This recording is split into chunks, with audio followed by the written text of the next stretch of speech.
Skeletons seem to just keep on coming out of the woodwork in New York State these days. Here we go. Anthony Weiner is moving forward with his campaign for New York City mayor, despite a new batch of sexually charged photos and texts that have surfaced. And they are very similar to the ones that forced him to step down as a congressman 2 years ago. And of course, former New York Governor Eliot Spitzer trying to get back into the political game after resigning for patronizing prostitutes while serving as governor. 4 years later, he has his sights set on safeguarding the Big Apple's finances as city controller. And now Assembly Speaker Sheldon Silver is firing the Assembly Chamber's longtime attorney. An ethics investigation found that a female staffer turned to the attorney, Bill Collins, revealing inappropriate online chats with Assemblymember Micah Kellner. But Collins buried that information. Pat Bailey has been keeping tabs on the corruption all along. He's live in our Capitol newsroom with our top story. Pat. Yeah, that's right, Greg. Since 2006, there have been 33 statewide elected officials caught up in scandal or corruption. Now, the big question is, why do they do it, of course? Well, some believe politicians are just more under the microscope than, of course, the rest of us are, while others believe that they feel they may have a sense of entitlement. In the city of New York, Assemblyman Micah Kellner is the latest to be apologizing for messages between him and a staff member. Kellner admitted just yesterday to, quote, flirtatious messages he says he sent his female staffer. Kellner now joins a growing list of statewide politicians who come to Albany and oftentimes do more than pass laws. Just because they're away from home and in another city, this is still their responsibility to make sure that there are no hostile workplaces. But there have been plenty. In 2003, Speaker Silver's top aide, Michael Boxley, was convicted of sexually abusing a staffer. 10 years later, it's still happening.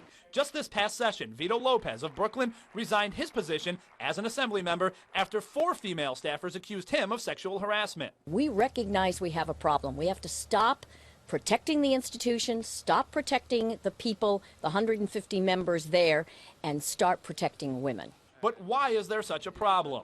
New York Public Interest Research Group head Bill Mahoney says lawmakers are under the magnifying glass more than everyday citizens. However, he believes some of those same lawmakers believe they can get away with certain things because of their title.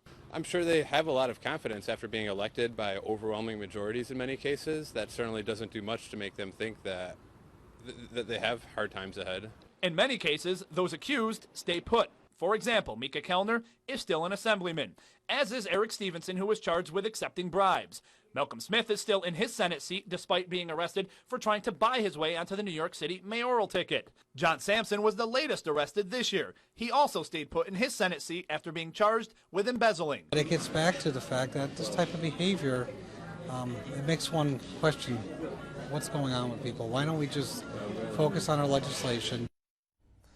Now, I mentioned 33 arrested or embroiled in scandal in the past 7 years. How about this? In the past year alone, and this past session, 9 members of the state legislature making headlines for either being arrested or accused of wrongdoing. Now that the session is over, of course, the shift has focused to New York City. Everybody's looking at Anthony Weiner and former Governor Eliot Spitzer. But those not making headlines, 2 assembly members we just talked about. Vito Lopez running for city council, as is Micah Kellner, also running for city council. So those 2, you'll hear those names down in New York City as well. Live in the Albany Bureau tonight, Pat Bailey, CBS 6 News. All right, thanks, Pat. Well, they tried to make a bank robbery look like child's play, but Schenectady police played no games and making a second arrest now. A 14-year-old girl in the heist at this key bank on Eastern Parkway this month. Police say the girl and Sean Harris, you see here, worked together during a holdup and pedaled away from the scene on a bike. Harris is now facing robbery and assault charges. The girl is charged with robbery. Her case will be headed to family court.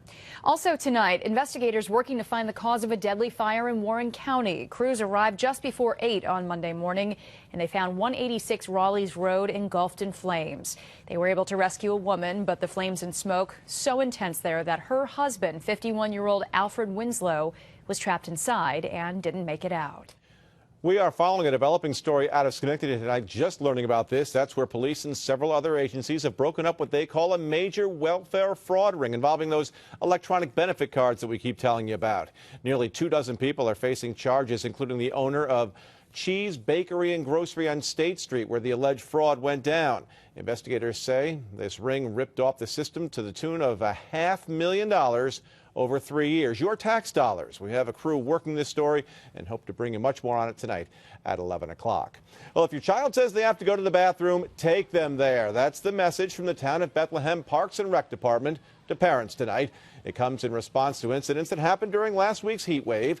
While crowds flock to find relief from the heat, the town says kids relieve themselves, leaving behind fecal matter while swimming in the Elm Avenue pool. And it didn't just happen once, it happened 3 times. The department also reminds parents that young children should wear swim diapers and anyone with diarrhea should stay out of the pool. And more breaking news now out of the nation's capital. Senators Chuck Schumer and Kirsten Gillibrand say the federal government has given the green light now to provide $5 million in flood aid for the Mohawk Valley. Very good news for our area. The money will be used to fix major roadways, bridges, and other flood-damaged infrastructure in the wake of those disastrous floods at the end of last month. Now, some of that damage is in the very hard-hit area of Fort Plain in Montgomery County. The money comes from the Department of Transportation's Emergency Relief Fund.